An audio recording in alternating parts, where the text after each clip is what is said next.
Gajos Cítricos. Los contenidos de Cítrica Radio en formato podcast. Hablábamos hace un ratito de una situación que se está dando en el sector agropecuario respecto a la retención de la liquidación de divisas, que en algunos casos es de cosecha ya vendida, comercializada, y en otros de cosecha retenida. Pero lo cierto es que el economista Sergio Chouda, ayer a través de sus redes sociales, hizo un análisis de la situación del sector agropecuario, de la retención de las liquidaciones, y llegó a la conclusión de que era la mayor retención en liquidaciones, es decir, la mayor caída en liquidación de divisas del sector agropecuario en los últimos 13 años. Es decir, muy impactante esta situación, sobre todo porque impacta en las finanzas de un país que no debiera tener condiciones objetivas de faltante de dólares. Vos pensás que no se está importando, es decir, que no hay demanda del comercio exterior de dólares, que habitualmente es uno de los problemas de restricción externa seria que tiene la Argentina. Por otro lado, Argentina no está creciendo, de modo que tampoco está teniendo una restricción externa muy severa, pero aún así hay una presión sobre el tipo de cambio muy importante, y uno se pregunta, bueno, ¿por qué hay una presión sobre el tipo de cambio si no hay condiciones objetivas de que haya una demanda de dólares que lo justifiquen? Bueno, lo que hay aparentemente es justamente una retracción en la oferta de divisas, una retracción en la oferta de dólares. ¿Por quiénes? Por quienes producen los dólares, que en general es el sector agropecuario. Por todo esto, y también para hablar puntualmente del sector, nos hemos comunicado con alguien que conoce muy bien el sector agropecuario, que es Pedro Peretti. Pedro es exdirector de la Federación Agraria, hoy integra el Grupo Arraigo, y es una de las personas que, a mi modo de entender, mejor explica por qué ocurre lo que ocurre en el campo, en las circunstancias actuales, pero también haciendo un poco de memoria, ¿no? A nosotros nos gusta ir y venir de la actualidad y poner un poquito de profundidad a las explicaciones de coyuntura. Por eso es que convocamos en este caso a alguien que lo hace muy bien. ¿Qué tal? Buen día, Pedro. Adrián Molano, Fabiana Sonado, te saludamos. ¿Cómo estás? ¿Qué tal, Adrián? Buen día. Un gusto y gracias por la presentación, eso de que mejor explica. Bueno, lo explicás muy bien, Pedro, lo explicás muy bien. Entiendo aparte que sos muy consultado por personas que están en situación de función pública para preguntarte, ¿qué es lo que está pasando con el campo? ¿No? ¿Alguna vez te han hecho esa pregunta? Creo que hoy mismo te hacen ese tipo de preguntas, quizás de modo más sofisticado, pero sos una especie de gurú nacional y popular para muchos funcionarios que... Wow, no, un cambio. ¿Cómo? Bajame un cambio, me pone mucha responsabilidad. Bueno, Pedro, ¿qué está pasando con el campo? Te traslado esta pregunta. ¿Están reteniendo, como dijo el economista Chouda, están reteniendo liquidación de divisas, de exportaciones? Sí, claro. Lo mismo que pasó el 15 de enero del 2015 con Kicillof. Claro. En esa época también le hicieron a Axel... aquella época Axel tuvo dos ataques golpistas contra su gestión. El primero fue el de la Shell, cuando, no sé si te acordás, el dólar estaba a 6 pesos y el secretario de Energía Aranguren salió a comprar a 7.25, un peso más, que fue un claro intento de golpe de Estado, que nunca se denunció eso en esas condiciones. Y el segundo en esa época era también una retención ostensible, que el Banco Nación sacó una resolución similar a la que sacó ahora, de no financiar a los que tuvieran soja. La retención se produce por varios motivos. La pandemia ayuda a la retención. La bajante del Paraná también ayuda a la retención, porque hay muchas dificultades para cargar los barcos en este momento. El Paraná está en su nivel más bajo, qué sé yo, de los últimos 20 años. Eso trajo un costo adicional porque no se pueden cargar todos los barcos en Rosario. Eso también trajo una retracción un poco en el precio de la soja, supongo. Eso no lo tengo muy claro. Pero sí lo que tengo claro es que no se puede analizar la retención de soja si no se analiza el contexto de productores agropecuarios que producen soja, en donde apenas 2.500 productores producen el 60% de la soja, con lo cual que esos tipos se claven y no te vendan, que son muy pocos, alcanza para la retención. Pequeño y mediano productor venden enseguida, cosechan y venden. Yo coseché y vendí, porque tuve que pagar, porque necesito vivir, porque tengo que pagar el agua, la luz, el teléfono, qué sé yo. Esos tipos no necesitan vender. Acá hay tipos que cosechan miles y miles de quintales y que retienen. Y lamentablemente, los poderes públicos lo único que hacen es lamentarse sobre esa decisión, pero nunca van atacar las causas de la decisión. ¿Se entiende? Sí, sí. Ahí, Pedro, entonces vos marcaste 3 elementos de contexto que son muy interesantes para desarrollar. Uno, vos decías, yo coseché y vendí porque no tengo espalda. Si no cosecho, si no vendo rápido, no tengo el ciclo de producción del sector agropecuario. Esto mucha además gente... no puedo vivir. Claro, vos comercializás para poder tener un ingreso, pero además el ciclo de producción es un ciclo de producción continuo. Es decir, vos tenés que vender para comprar insumos que te permitan sembrar para después volver a cosechar. Exactamente. Digo, esto desde la ciudad en general muchos no lo tienen en el radar. No consideran que todos los actores del campo tienen espalda para cargarse 3, 4 cosechas sin vender porque tienen forma de invertir. Bueno, eso vos decís, ¿cuántos son los que están en posibilidad de tener esa espalda de bancarse 3, 4 cosechas sin vender?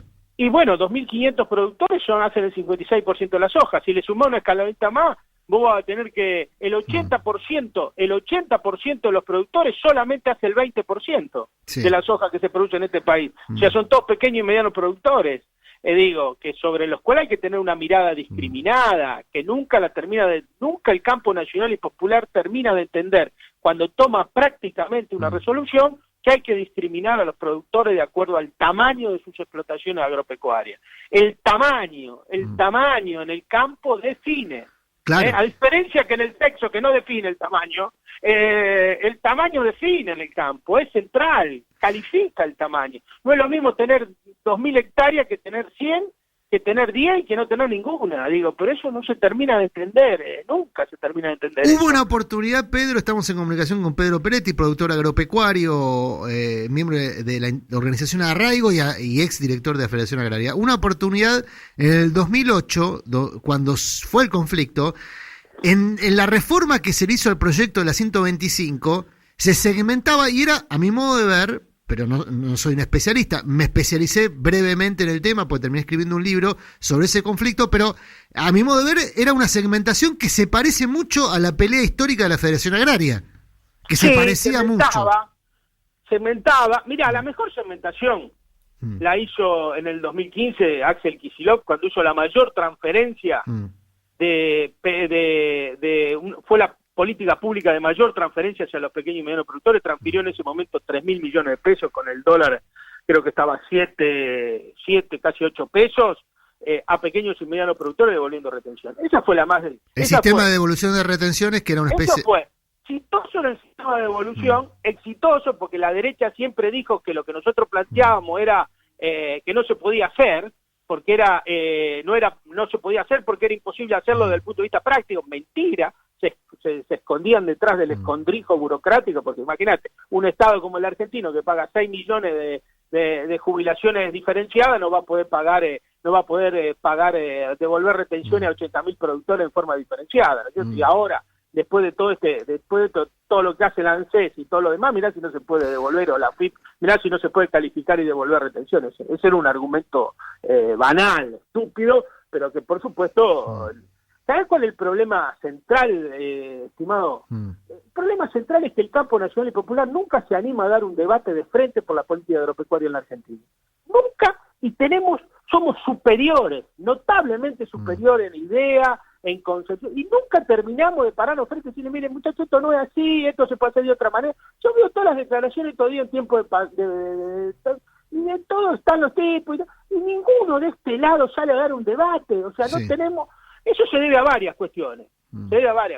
Primero porque buena parte del campo nacional y popular fue cooptada por esta idea de que hay que tercerizar el técnico que sabe la política agropecuaria.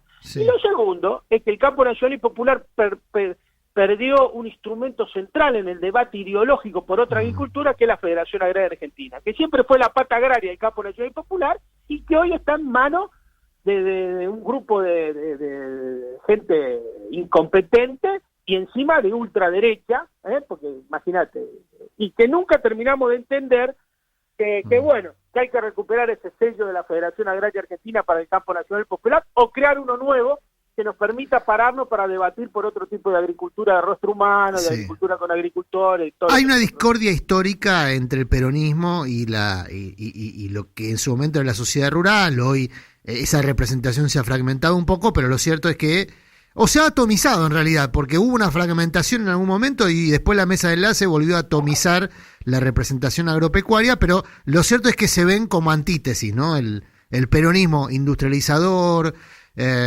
con las capas medias bajas urbanas como principal sostén, y después el sector rural como su antítesis, de algún modo, ¿no? Y eso me parece que explica un poco esta discordia histórica, que vos decís, bueno, habría que empezar a laburarla bien desde el sector nacional y popular para evitar que en el futuro sigamos repitiendo esta historia. Y esta historia hoy lo que cuenta, y quiero preguntarte esto para no irnos tanto de la coyuntura, es lo siguiente, a ver si vos coincidís con estos números, que la brecha del 70% entre el dólar oficial y el dólar paralelo, blue o ilegal, como lo quieran llamar, es un estímulo a retener, mejor dicho, es un estímulo y al mismo tiempo está estimulada esta brecha por la falta de liquidación de divisas. Y ahí lo que te pregunto es, ¿qué puede hacer el Estado para conjurar esta situación? ¿Estamos como sociedad rehén de la decisión de 2.500 tipos? Bueno, mira, primero, aparte del tema económico, hay un componente político. Muchos deciden retener para lesionar políticamente al gobierno. Claro, no es una cuestión, pero están especulando no, con guita también, ¿no? Ven una brecha de 70%, va a decir acá...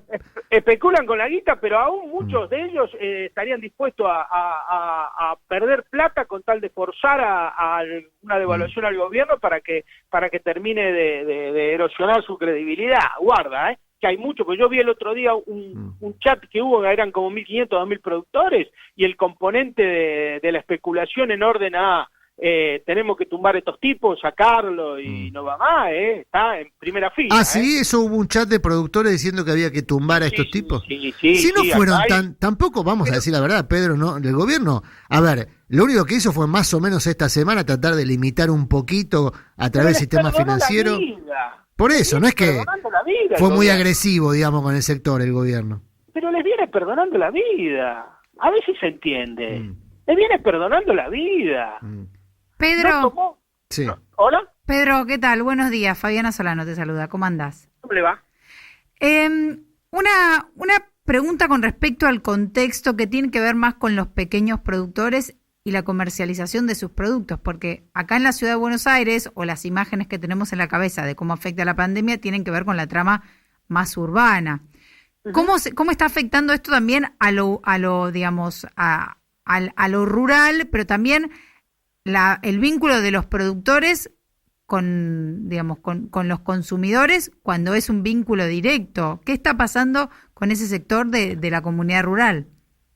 A ver, son dos cuestiones distintas. Una cosa son los productores que producen para la soberanía y seguridad alimentaria, para darle un título. Sí. Son los que producen para el consumo, son los que te llevan la lechuga, la fruta, la verdura, la hortaliza. Y otra cosa son los productores que producen cereales para la exportación, que algunos tienen consumo interno. A ver, vos producís soja, el 97% de la soja se exporta, el 3% es consumo interno que incluye semillas, o sea, nada. Eso se vende todo. El maíz, no tengo en este momento, no me acuerdo exactamente, pero debe ser en partes iguales, que se consume internamente para hacer el alcohol en gel, por ejemplo, o para darle comer a los pollos, para darle comer a los chanchos, para darle comer a las vacas, y el otro 50% se debe exportar sin valor agregado. El trigo tiene una proporción similar, o sea, nosotros este año debemos producir cerca de 20 millones de toneladas, 6 millones de toneladas son las que se necesitan de consumo interno entre harina, fideo, factura y todas las cosas que se hacen, el resto se exporta. Digo, a ver, todo lo que está para la exportación, con más o con menos dificultades, por la bajante del Paraná, con un protocolo sanitario, nunca se paró.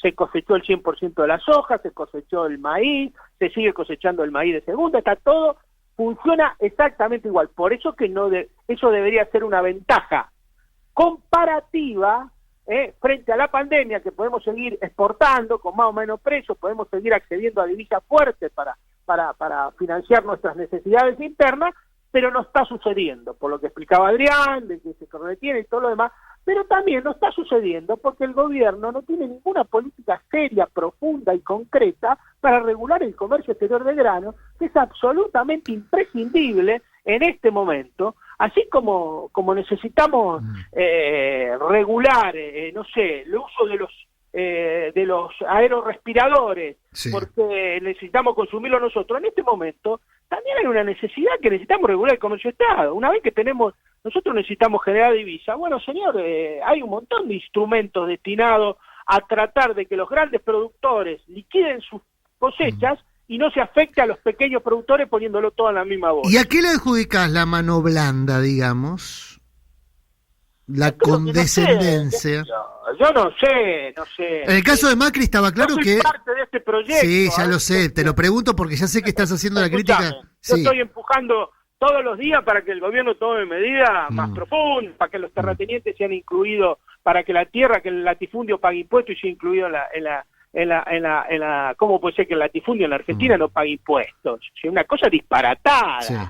¿Viste? Escucha, acá hay tipos que tienen Bueno, 100, y hay tipos que niegan el latifundio. Ahí, Pedro, te puedo decir que Kicillof, apenas arrancó el gobierno de la provincia de Buenos Aires, intentó avanzar en ese sentido, en la imposición de mayores impuestos a los grandes terratenientes, y tuvo un mes tremendo, con operaciones... Bueno, pero ese es el debate que tenemos que dar. Y Kicillof está acostumbrado a dar ese debate. No, A ver, por también supuesto, le quiso digo poner que... impuesto a los puertos, Digo que quizá el gobierno cuando nacional, recibió Pedro...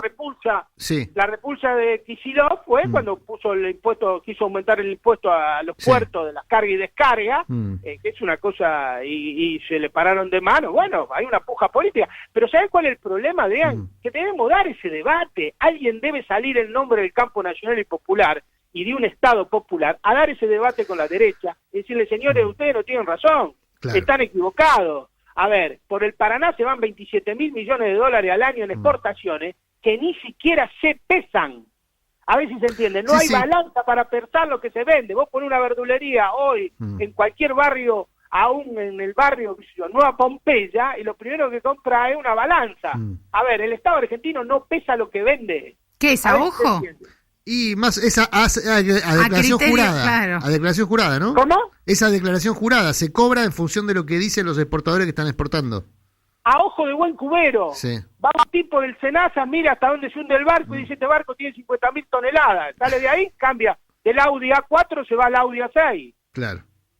La última, Pedro, te agradecemos muchísimo y por supuesto siempre es un gusto hablar contigo, nos quedaremos charlando más tiempo, pero el tiempo es tirano. Eso nunca se dijo en la radio. Nunca se dijo. Estamos en comunicación con Pedro Peretti, mucha gente se está enganchando ahora y está muy enganchada con esta charla. Pedro es productor agropecuario y dirigente del sector.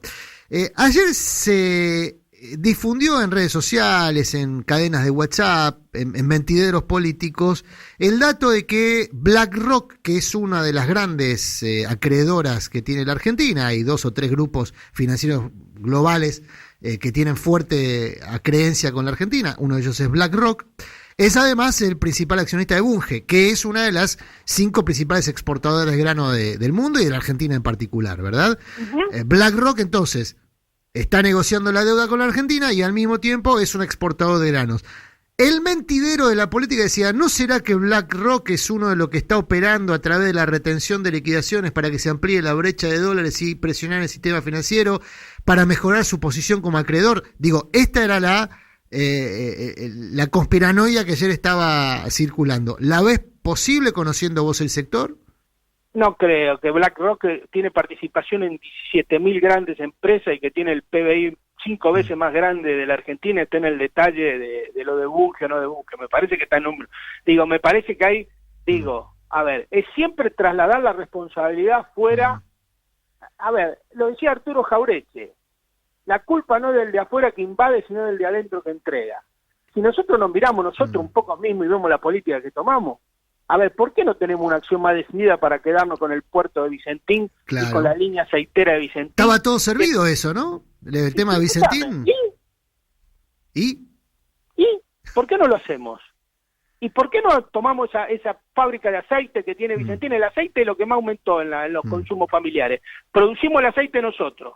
O sea, tenemos la tierra, tenemos la semilla, tenemos la soja, tenemos la moledora, tenemos el transporte, tenemos el gasoil y el aceite aumenta el 500%. En realidad no tenemos nada de todo eso, ¿no? Está todo concesionado. Ahora, claro, bueno, digo... Como tener no tenemos nada, está todo concesionado. Claro. Sí, bueno, pero a ver, ¿por qué tomamos precio testigo? Escúchame, sale Vicentín, a ver, no sé cuánto vale el litro de aceite hoy. pero sale a vender el aceite ganando el 20% del costo de producción. Hay que decir, Pedro, sí, y te pido con esto, hay que decir que... ¿Vos te parece, te voy a completar esto, vos te parece, a ver, ¿sabés lo que es difícil? Lo que es muy complejo es poner un ARSAT en órbita. Claro. Lo que es muy complejo es descular el genoma del coronavirus. Ahora, cargar un barco, moler un camión de soja, transformarlo en aceite, envasarlo y venderlo. A ver, eso lo hace... nosotros estamos en cosas realmente... Podemos poner un satélite en órbita y no podemos moler un camión de aceite. Digo, eso porque nos quieren tirar la autoestima abajo como pueblo. Dicen, no sabemos, no se puede, son todos obstáculos, que toda mentira. Toda mentira. Pedro, te agradecemos muchísimo esta comunicación, como siempre, muy amable. El agradecido soy yo y un gran abrazo y salud y cosecha para todos. Salud y cosecha, abrazo grande. Pedro Peretti, productor agropecuario, planteando algo que es incómodo, que es, ¿por qué no pensar en los términos de algún modelo de nacionalización de comercialización de granos, si es lo que el mundo está demandando y va a demandar, y es lo que la Argentina va a producir y produce en plena pandemia? Lo que plantea pareciera preocupante porque no hay eco, ¿no? De esta discusión por adentro del campo nacional. O quizá lo hay, pero muy sesgado, con mucho prejuicio. Muy temeroso. Claro, lo que plantea Pedro es hay que salir del miedo, por supuesto, y también de los prejuicios, ¿no? Porque el sector está ahí, y si no le habla, y una cosa que dice Pedro no lo dijo hoy, pero lo suele decir habitualmente, y hay otros dirigentes que también lo dicen. No existe el vacío en la política. El lugar vacío lo ocupa alguien. Alguien les habla, ¿no? Si no le habla los sectores nacionales populares, alguien va y les habla, y después eso tiene consecuencias. Acabas de escuchar Gajos Cítricos. Encontrá los contenidos de Cítrica Radio en formato podcast en Spotify, YouTube o en nuestra página web.